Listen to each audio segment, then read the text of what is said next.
Hello, everyone. Welcome. Thanks so much for joining us. My name is Stephen Cooper. I'm Marketing Manager here at DriverCheck, and I'll be your host and moderator for today's webinar, The Sound of Safety, Occupational Audiometric Testing and Surveillance. So for the next hour, we're going to look at the fundamentals of effective hearing conservation programs. Today, we'll cover everything from regulatory requirements and noise exposure. I was about to say nose.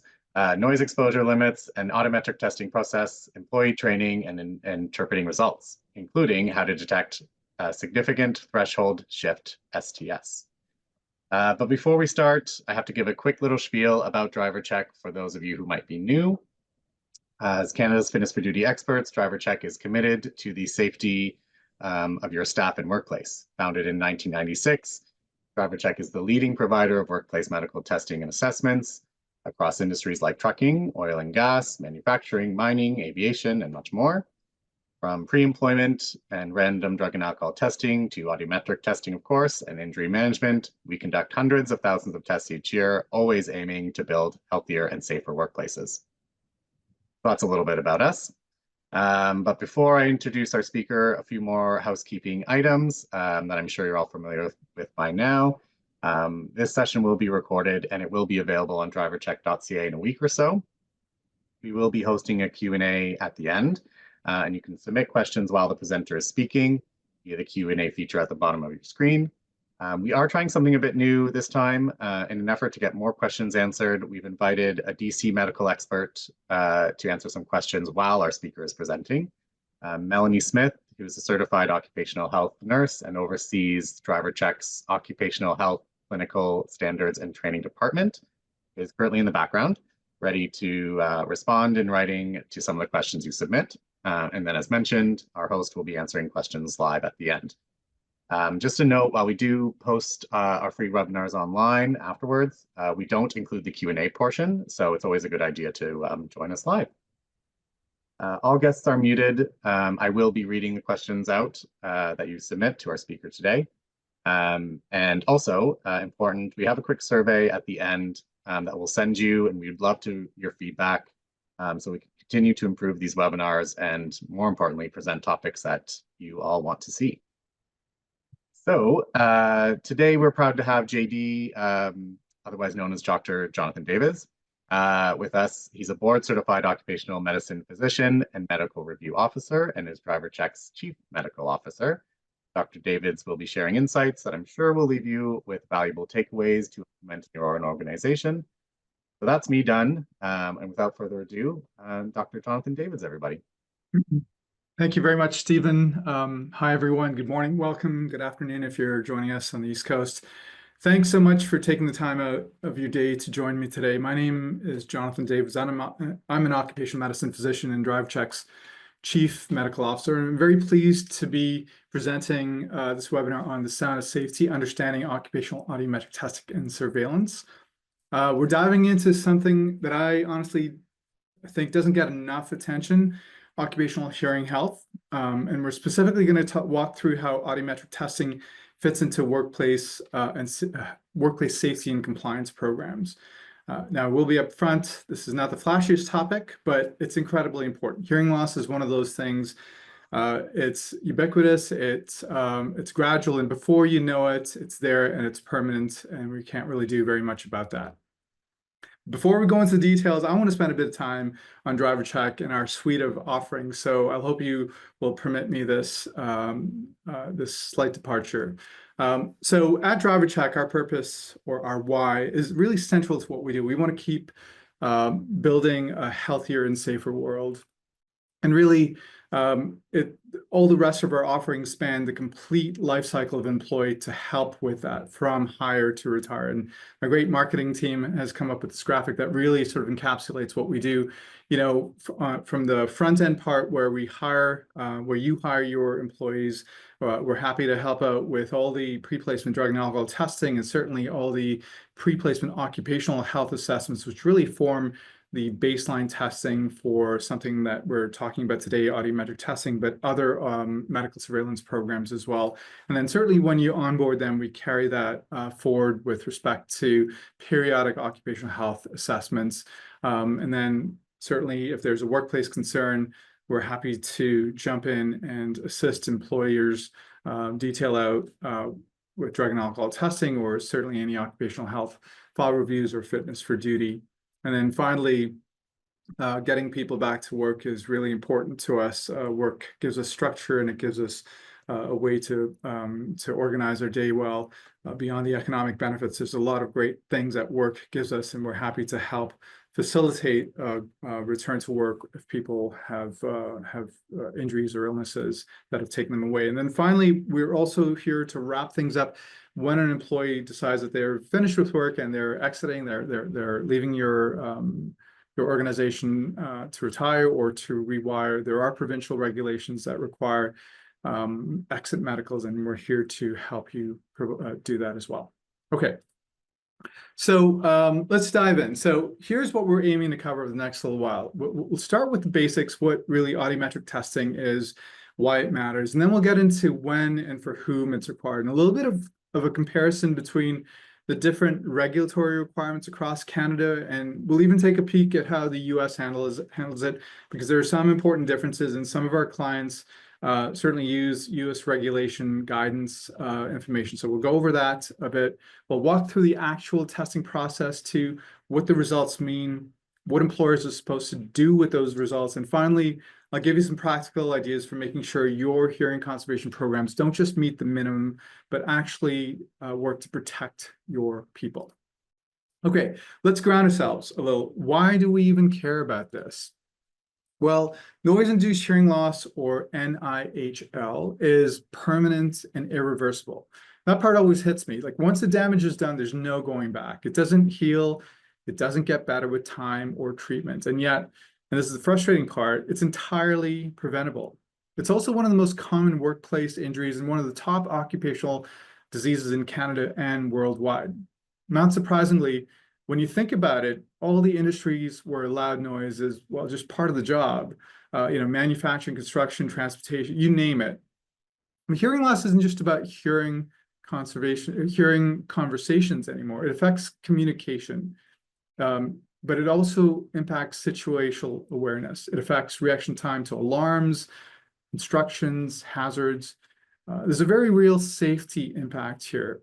Plus the cost side, workers' compensation claims, retraining, reduced productivity, it all adds up. And yet, it's one of the easiest problems to head off if you have the right measures in place. So today is about understanding those measures, and it's a regulated requirement as well. So there's also a compliance aspect that you need to be aware of. Okay, let's get a bit more specific. So audiometric testing is really a clinical hearing test. It's usually pretty straightforward. It measures the softest sounds an employee can hear at different pitches or frequencies. An employee wears headphones or earphones. They listen for beeps at different pitches and respond by pressing a button when they hear something. It's all done in a soundproof booth or a quiet room with special equipment. And it's administered by somebody qualified. So depending on where you are, that might be a technician, it might be an occupational health nurse, it might be an audiologist, it might be a physician. The goal here isn't to catch people doing something wrong. It's about early detection, catching small shifts in hearing before they turn into permanent damage. I always say, think of it like as a bit of a smoke detector. By the time you see smoke, by the time you see some changes in hearing, the fire's already started. So there's already some damage going on. So early warning saves a lot of pain down the line. So now the big question everyone asks is, when do we actually need to do the testing? And the answer, well, it depends. It always does. Across most of Canada, if a worker is exposed to 85 decibels of noise or more, we'll get into that, what that means in a bit, in a few minutes. But if you're exposed to 85 decibels or more, averaged over an 8-hour workday, that's your trigger point for action. There's some differences by provinces, and I'll show you a table here in a second because frankly, it's easier to see than to try to explain. But in most jurisdictions, audiometric testing becomes mandatory when noise exposure reaches or exceeds 85 decibels measured on the A scale over an 8-hour time-weighted average. Testing is typically required at 3 stages: at the time of hiring, right before you start your exposure, to set a baseline; periodically while the employee is in a noise-exposed role, that's typically on an annual basis; and then typically on termination or quitting that exposure. So this audiometric testing table, this provides a snapshot when audiometric testing is required across different Canadian jurisdictions. Now, generally speaking, audiometric testing is recommended when a worker is exposed to noise levels greater than 85 decibels. For example, BC, Alberta, Saskatchewan, Manitoba, Quebec all have very clear rules. Greater than 85 decibels triggers a requirement. Testing usually happens at higher, and then every 1 to 2 years after. Ontario and Nova Scotia recommend it, but don't strictly enforce it, though employers often follow the CSA standard anyway to protect themselves, and we'll talk a little bit about that as well. New Brunswick, they just updated their standards last year now, and that it now mandates testing at least every 2 years, not annually. So that's a bit of an unusual cadence compared to the others. Prince Edward Island, for completeness, recommends following the CSA standard for periodic testing, but there's no strict enforcement. So there's a whole bit of a smorgasbord of what the compliance actually means. And by the way, for federal employers, banks, telecoms, airlines, et cetera, anyone who follows the Canada Labor Code, their threshold is a little bit higher. So they start testing at 87 decibels, but they must start a formal hearing conservation program if their noise measurements in the workplaces are at 84 decibels. And so it's a little bit of a weird sort of picture across federal and provincial jurisdictions. Okay, so now that we've looked at this, I want to sort of jump into and talk a little bit about what 85 or 87 decibels actually mean in real world terms. Now, decibels can feel kind of abstract if you're not working with them daily. And we say 85 decibels is the cutoff, but what does that sound like? To make that clear, let's take a quick step back and look at the decibel scale itself and how sound intensity increases. It'll help put those regulatory thresholds into context and help you better explain it to your teams as well.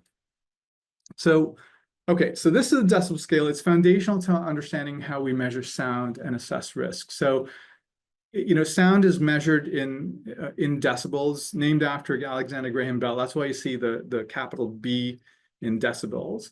And it ranges from very quiet sounds, something we call audiometric 0, which is barely perceptible sounds on the left-hand side, and then it goes to breathing at 10 decibels, and extremely loud ones like jet engine takeoffs, which can hit 130 decibels or more. And then right at the top of the scale at 140, we're reaching the threshold of pain, where sound doesn't cause damage to your hearing, it physically hurts. And now here's the thing about the decibel scale. It's not linear, it's logarithmic. And that's a bit different from how we're used to dealing with numbers. What it means is that every increase of 10 decibels doesn't mean that the sound is just a little louder. It actually represents a 10 times more sound intensity. So if we're looking at audiometric 0, for example, 10 decibels from that is 10 times more intense than the barely perceptible sound. 20 decibels is 100 times more than audiometric 0, that barely perceptible sound. 30 decibels, 1,000 times, and then by 40 decibels, you're looking at 10,000 times the intensity of audiometric 0 or barely perceptible noise. So it adds up fast. And it's why even small differences in decibel levels matter a lot when we're talking about risk. Now, research and experience has just shown us that 85 decibels is a critical threshold. If someone is exposed to noise above that level for extended periods of time, especially over 8 hours of a workday, it can lead to temporary or even permanent hearing loss. And that's why workplace safety regulations step in right at this point. When noise levels hit or exceed 85 decibels, employers are typically required to take action. That might include monitoring noise levels in the workplace, offering hearing protection devices, or even redesigning the workplace to reduce noise exposure. So in short, the decibel scale just isn't a list of sounds like you see at the bottom over here. It's actually a tool for understanding when sound becomes hazardous. So now that we've walked through the decibel scale and have a better sense of how sound intensity is measured, let's talk about how duration plays into risk, because it's not just how loud something is, it's also how long you're exposed to it that matters. And here's where the concept of this 3 decibel exchange rate or doubling rate comes in, and where things get a bit counterintuitive and kind of fascinating here too. So in noise regulation and hearing science, we use something called the 3 decibel exchange rate. And what this means is every time the sound energy doubles, the measured decibel level increases by 3 decibels. Let's break that down with an example. Say you're standing next to a single motorcycle, and let's say it's putting out a noise level of about 85 decibels. Now, if a second motorcycle pulls up beside the first, same model, same engine running at the same level, you've doubled that sound energy. But here's a twist. You don't hear it as twice as loud. Instead, the total noise level goes up by 3 decibels to 88 decibels. Add 2 more motorcycles, that's 4 in total, again, doubling the energy from the previous. And now sound level goes up to 91 decibels. So this is really important because even though that 3 decibel jump may not feel huge, it actually cuts the amount of safe exposure time in half. And this forms the basis of the occupational exposure limits for noise, which is represented in this chart. This chart shows that a worker can be exposed to 85 decibels safely for up to 8 hours. But at 88, so I'm just going to sort of move my little laser pointer over here, but at 88, that drops to 4 hours. So you can only have a 4-hour exposure. At 91, it halves that to just 2 hours. And so the 3 decibel exchange rate helps us understand why even a small increase in decibels can dramatically change the risk level. Doubling the noise is equal to cutting the safe exposure time in half. So with just a few motorcycles or any combination of noise equipment, really, you can really see how quickly things add up. Sound doesn't have to feel deafening to be damaging, and because of how the decibel scale and exchange rate work, even modest increases in noise can have a big impact on how long someone can safely be exposed without protection. And that's really the point. It's not just about loud noises, it's about sustained exposure, which really brings us to the next section, building a hearing conservation program. Because once noise levels reach certain thresholds, employers aren't just encouraged, they're expected to take action. So let's take a look at what kind of program that includes and how it works in practice. So a hearing conservation's program core is about prevention, really. The idea is to systematically protect workers from the cumulative damage of noise exposure over time. There are a few essential components here, and the first step needed is to actually measure the noise in your workspace and measure it accurately, measure it consistently. Noise assessments are the starting point. We need to know where the risks are. So you need to do a hazard identification and a monitoring. And you need good data. So you can't just have guesses. And what that usually means is that you'll need to use personal dosimeters or sound level meters for workspaces to determine time-weighted averages. Again, time-weighted averages is just the average of 85 decibels over 8 hours. So if you have a worker who works 10 hours, you have to measure that noise exposure over 10 hours, and you have to do the math, and then you have to get it down to the time-weighted average of 8 hours, and that will give you your threshold. And it just helps align everyone because there are different shift times and that sort of thing. So it just reduces it to an alignment of an 8-hour workday called a time-weighted average, 8-hour time-weighted average.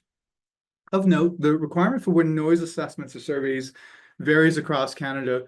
In the previous slide where I had the jurisdictions put on there, in Alberta, if your noise measurements hit 82 decibels, then you're going to have to start doing noise surveys and stuff like that. In Manitoba, Saskatchewan, Northwest Territories, Nunavut, if you If your noise measurements are around 80 decibels, you're going to have to start doing noise measurements to make sure that that noise is controlled.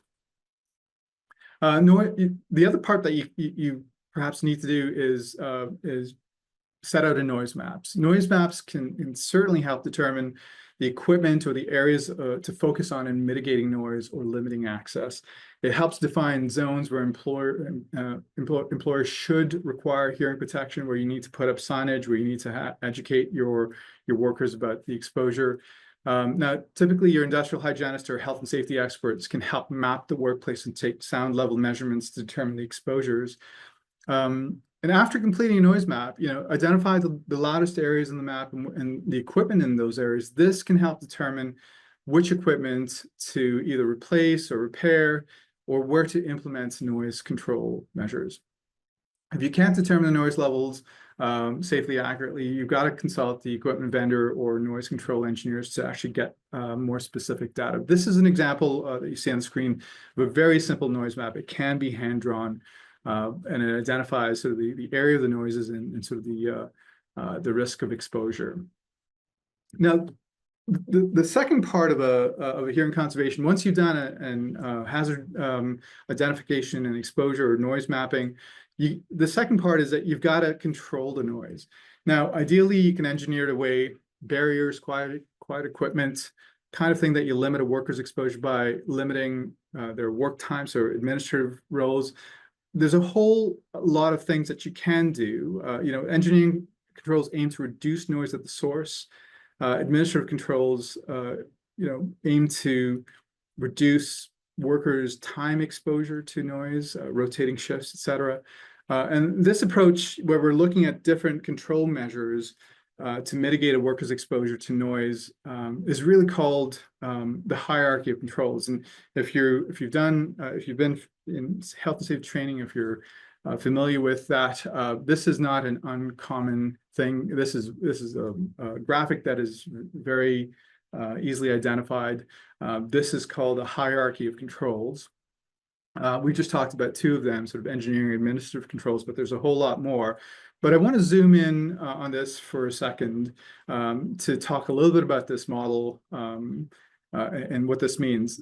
So what we're looking at over here is that the idea is that not all protective measures are created equal. There's actually a ranking from most effective at the top to least effective at the bottom. And at the very top, we have elimination. If you can't actually remove the source of the noise, say, get rid of a louder machine altogether, then that's the best case scenario, no noise, no problem.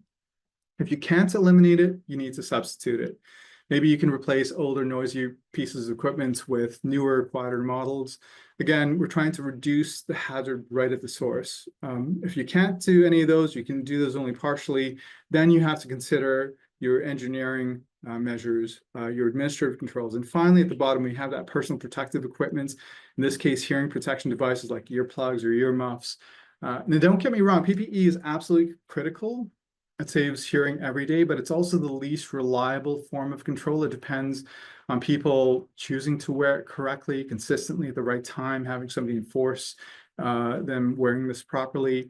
And while people are human, right? Even the best workers forget, or it gets lax. That behavior sort of gets pretty lax. So whenever possible, we want to be working up higher in the hierarchy, focusing on eliminating, substituting, and engineering the hazard out instead of relying entirely on PPE. But that's not always realistic. I know. Budget constraints, operational reality. Sometimes you're doing the best with what's possible. But keeping the hierarchy in mind keeps you. It allows you to make smarter decisions about where to invest your time and money. Okay, so with that foundational lay, let's take a look at some of the other elements of a hearing conservation program. We've talked about one of them over here. Really, the third thing is you got to protect the worker. So PPE, hearing protection devices like earplugs or earmuffs, really important. It's an element of that hierarchy of controls. It's not the most effective, but it's highlighted here as an element that must be incorporated because it's likely that several of the other control measures may not be perfect. So it's necessary for you to use all of your tools in your armament. The fourth part of a hearing conservation program is you really have to educate and train your workers, because honestly, if workers don't believe in the importance of doing this, they won't really wear their protection properly, no matter how good it is. They should be advised on the effects of loud noise, what controls are in place, how these controls mitigate the harmful effects, how to wear and properly use their personal hearing protection devices, and why they should participate in medical surveillance to monitor their hearing. You know, the other element to education and training is proper supervision and enforcement of wearing HPD. So you have to get your managers and supervisors on board that this is actually an important element for them to actually monitor your workers and ensure that they're wearing this and wearing it properly. If no one's enforcing safety requirements, it usually falls to the side and isn't quite as effective. Okay, and the last part of this is that you've really got to monitor hearing, and this is where the audiometric testing comes in. The rationale for doing this is that you've put these control measures in place, and now you're measuring your workers to test that your control measures are actually preventing hearing loss. So we do this for a couple of reasons. So we do the audiometric testing to monitor our control measures, our hearing conservation program, but it's also to identify early hearing changes in our workers. So worker health is an important element in this. And this is why it's a good thing to educate your workers about why they should be participating. By the way, participation in all of these hearing conservation programs, it's regulated, but it's not mandatory. So your workers are free to not do this, but it's probably in their best interest to participate in these voluntary programs. So conducting these hearing tests identify certainly early warning signs of hearing loss and allows employers to tweak their control program if they see their workers' hearing worsen over time. So this is a summary. It's spelled out in the CSA standard Z1007, the 22nd version, I think, is the most updated one, called Hearing Loss Prevention Program Management. And if you're dealing with noise in your workplaces, you really should be paying attention to the standard. It really summarizes it. A full conservation program has all of these 5 components to it, and you should be participating in all of those.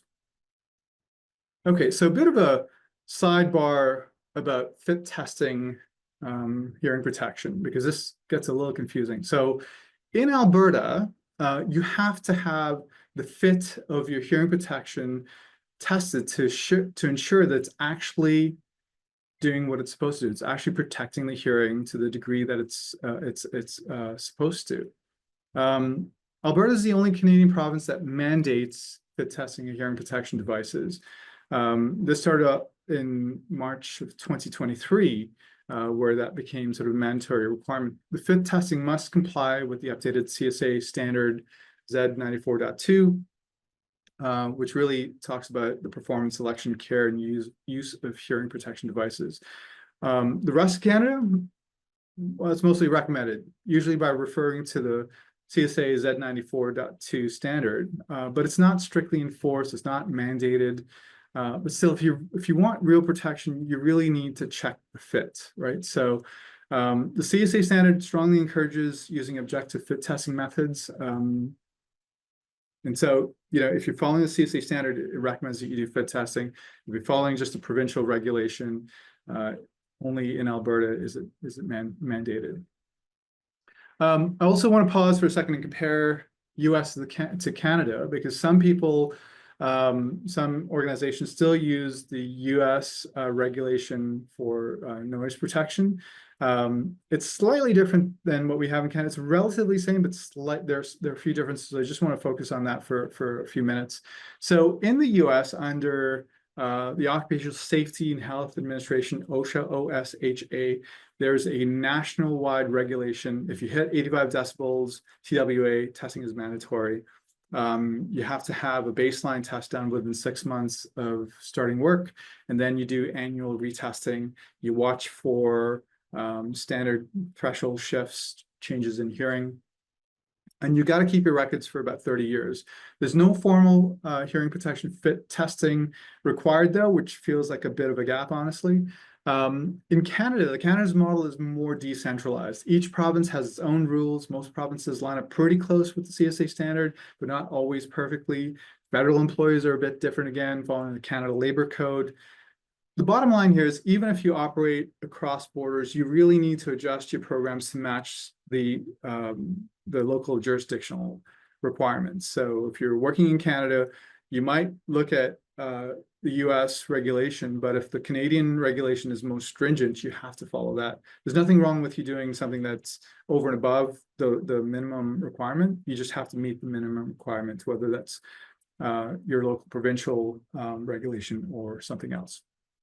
The key difference here is that OSHA, I spell it out because in Canada we have OHSA, but the US OSHA provides a single federal standard where Canadian provinces legislate separately, and the Canada Labor Code only applies to federally regulated workplaces. So you have to know which jurisdiction your particular workplace is governed by. Okay, so what actually happens during a test? So we've got those control measures, and now we're doing the audiometric testing to make sure our control measures work and to check our workers' hearing. It starts with a pre-test questionnaire. We do a medical history, noise exposure. Have this person had any noise exposure in the last 12 to 14 hours? Anything that might affect hearing. We look at sort of medication use or past medical history. And then when it comes to the actual test, we do something called pure tone audiometry in a soundproof booth. I'll show you what people typically hear, or I'll let you listen to what typically people hear in a minute. The employee listens to a range of tones at different frequencies or pitches and at different volumes. So, high volume to very quiet. And they have to indicate when they hear something. The goal is to try to hear the softest sound at each different frequency, and to tell us when you can do that. And that sort of paints a picture of what your hearing test looks like. If the environment isn't perfectly quiet, I mean perfectly quiet, the test results can be off. So it's why we preferentially like to have hearing booths so that the noise is really muffled and we get an accurate reading. You can do it in a quiet room. You have to do sound level meter testing to make sure that the ambient noise is quiet enough before you can test it, but we can do that as well. And then after you do the test, after the test is done, I should say, someone trained, typically an audiologist, physician, an occupational health nurse, reviews the test results with the workers. If there are any concerns that pop up, even borderline ones, that's flagged for follow-up. Okay, so here we see the different pure tones, most commonly tested in hearing tests, in occupational hearing tests. They range from 500 hertz all the way up to 8,000 hertz. The speech frequencies, what we call the speech frequencies, are the lower frequencies, the 500 hertz, 1,000 hertz, 2,000 hertz pure tones, while the high frequency tests are from 3,000 all the way through 8,000. And here's what they sound like. So I'm just going to play this each tone individually. So this is 500.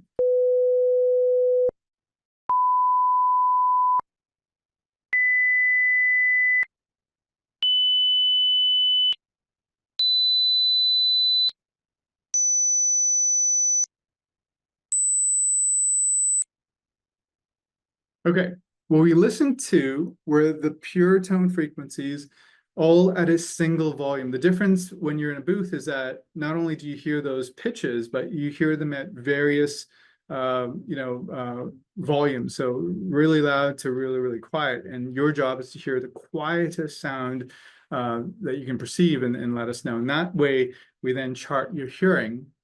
We measure the hearing level for each frequency and the corresponding decibels. So what do the results tell us? What do you see? What you see over here on your screen are the results of a hearing test presented as a graph, which we call an audiogram. And it shows a hearing threshold at different pitches. Lower thresholds are better. Just to orient you a bit, the frequencies or pitches are listed at the top. And the hearing levels are listed on the left-hand side. And that shows, how loud a particular frequency must be before a person hears it. Sort of the best way that I sort of explain this to people is just imagine that the hearing levels on the left-hand side is how loud you have to crank up your volume before you can actually hear something, right? So it starts off at 0 at the top. It starts off at -10 actually, because people can tend to have really supersonic hearing. They can hear things that are very, very quiet. But generally speaking, it starts off at 0 and then it goes louder. And so you chart your left ear and your right ear at each one of those frequencies, depending on how well you can hear it. All right, so now that we've covered the basics of how to read an audiogram, you might be wondering, well, what exactly should we be looking for when we review the results? It's not just about spotting whether the numbers are a little higher or lower. Certain patterns can actually tell us why the hearing loss is happening, and that's really important when we're deciding what to do about it. So I just want to, again, just to show you, so again, this is your pitch or the frequencies. We don't typically test at 250, so we start at 500 and we go up, and then the softer sounds are up over here, and so everything sort of shaded in light blue is considered the normal hearing part of it. Anything beyond 25 decibels, anything louder than 25 decibels, you start getting to hearing loss, and you get some mild to profound hearing loss depending on where you land. So this is a normal audiogram. The other thing that you'll notice is that the left ear, which is denoted by X's, blue X's, and the right, which is denoted by round red circles, they're pretty much parallel. They're pretty much symmetrical. So what you're looking at is that you're looking to see that both ears are approximately equal and they're normal. So, and if they are, then we call this a normal audiogram. So let's talk a little bit about noise-induced hearing loss, or NIHL, and what this actually looks like on an audiogram. So one of the hallmark signs of noise-induced hearing loss is what we call a notch. It's almost always seen at the higher frequencies, typically around 3,000, 4,000, or 6,000. You could see over here how this dips sharply at the 4,000 tone, that pitch. And it's a hallmark of noise. And when you see this, there's most certainly some noise exposure happening. It's not just simple age-related changes or something else. There's actually noise that might be causing this. And when you see this often enough, and it's in a workspace, you really have to go back and check to see what control measures are in place in the workplace to prevent this from actually worsening. In early noise-induced hearing loss, a worker may not even notice anything is wrong. They may just notice that they have trouble hearing high-pitched sounds like birds chirping or consonants of speech, or if they go to a cocktail party, it's hard because there's a lot of background noise. They can't really pick up the details of conversation. It's also important to remember this kind of hearing loss, when it happens, it typically doesn't improve. Once those hair cells in the inner ear are damaged from excessive noise, they don't regenerate. They can't regenerate. And so this is the best hearing that this person will have going forward. So when we spot that notch pattern in audiogram during surveillance testing, it's a big flashing warning sign that intervention is needed. Either better hearing protection, better worn hearing protection, better training, better fits, even changes to how the workplace is organized as well. This is a different pattern. This is presbycusis, a fancy way of saying age-related hearing loss. Presbycusis shows up very differently compared to noise-induced hearing loss. Instead of a sharp notch, you'll typically see, a sloping pattern. And again, the features over here are left and right ear are very symmetrical. You see that, and that's typically what we see with noise-induced hearing loss. Now you can have age-related hearing loss. Now you can have noise-related hearing loss superimposed on age-related hearing loss, and it makes it a little bit more complicated. I didn't put a combination audiogram just to keep things simple, but it's something that you have to keep in mind, and this is why you get medical experts to review these audiograms to inform what's happening in the workplace. So the takeaway: context matters. Understanding the story behind the audiogram is just as important as reading the numbers on the page. And when we start seeing these patterns, whether it's noise-induced or age-related, a little bit of both, it really begs the bigger question, what's our responsibility here? And so let's look at this in a little bit more detail. So let's start with the foundation of any occupational health program, and that's compliance. As an employer, you're responsible for understanding and meeting the regulations and the testing cadence. Typically, it's a year, in some provinces every 2 years, that apply to your workplace. And the tricky part is that they vary depending on your province, or if you're under federal jurisdiction, you really have to know what you're up against here. You'll need to know the exposure threshold that trigger testing. In some provinces, it's 82 decibels before you have to do noise measurements. In other workplaces, it's 85.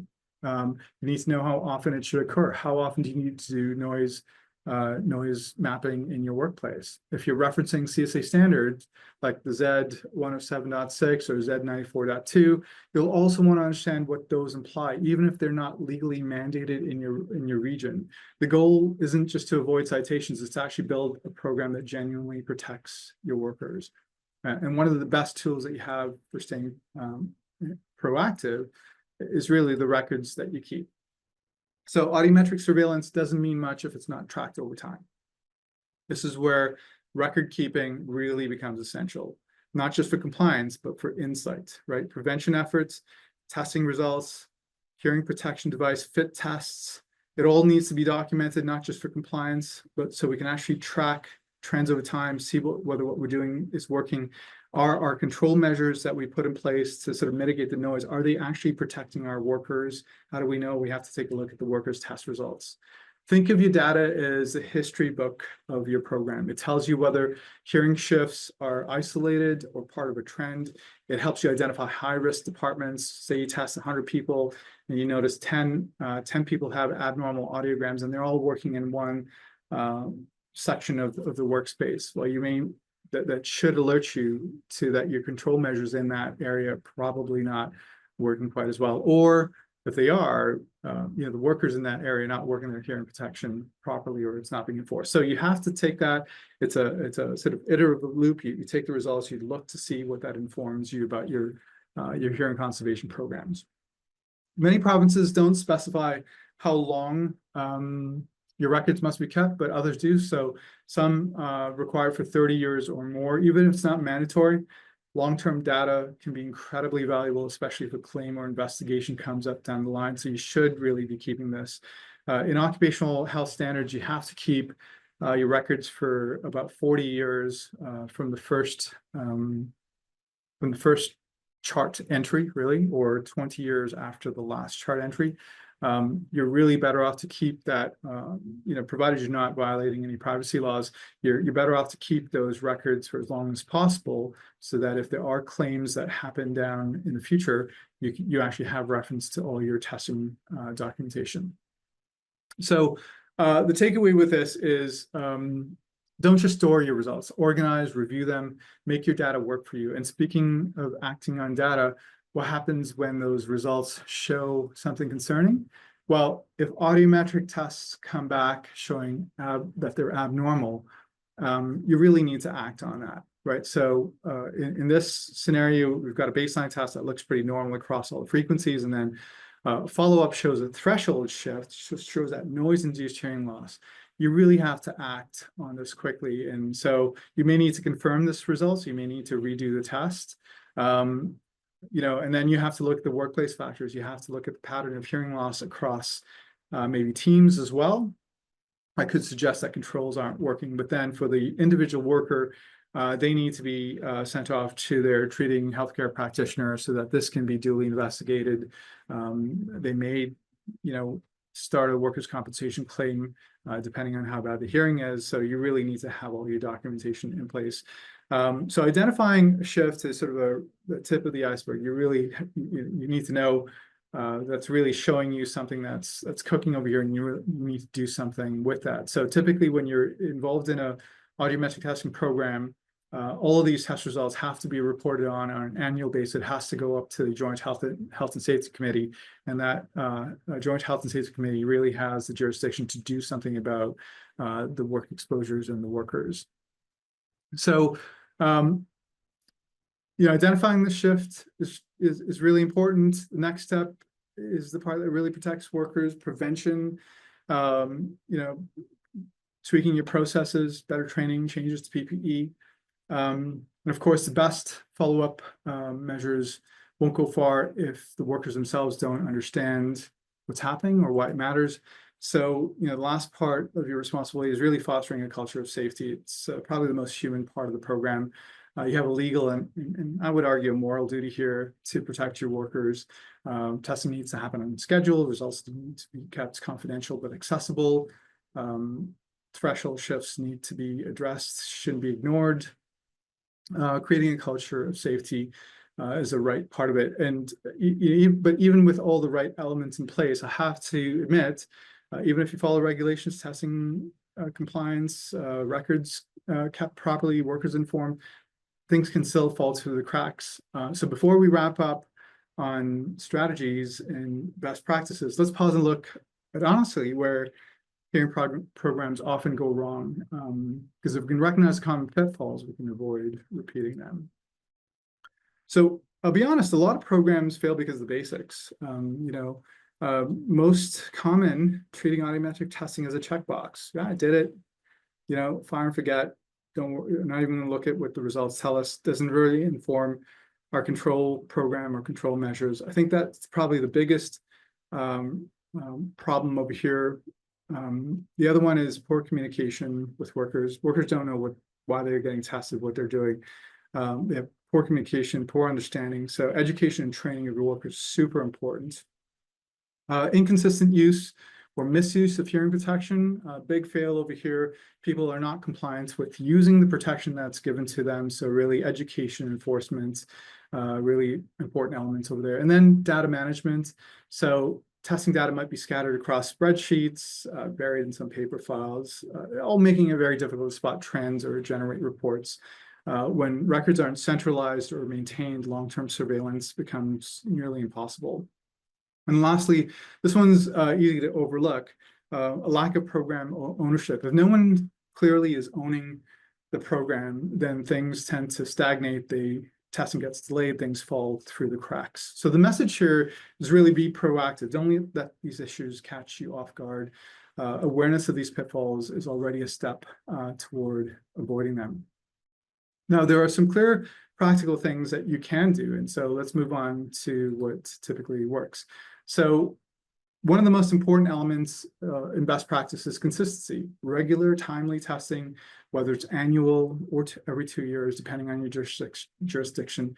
It helps you spot changes early, but beyond just the schedule, consistency in procedures, equipment calibration, personnel training, all crucial. Inconsistencies can lead to unreliable data and missed red flags.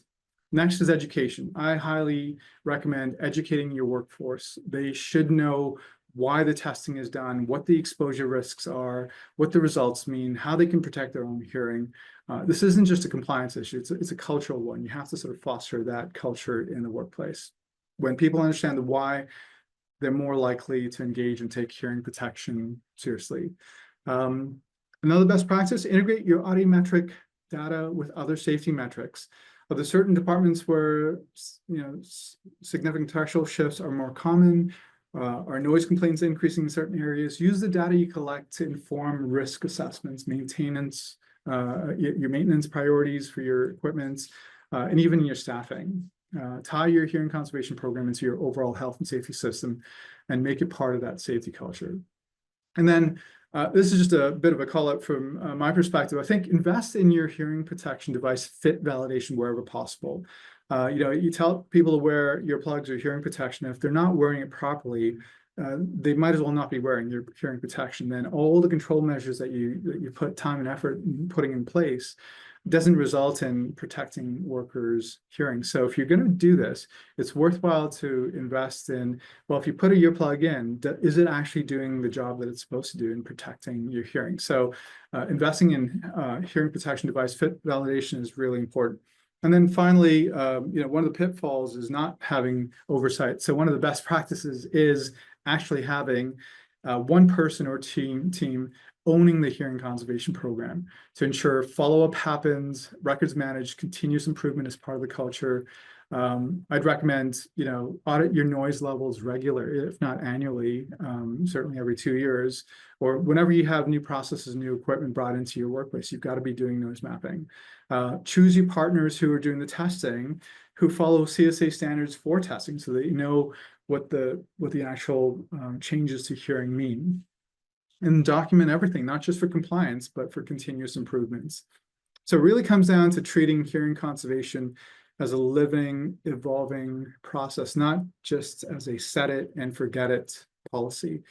And honestly, keep talking about hearing protection, keep making noise about noise. It really is worth it.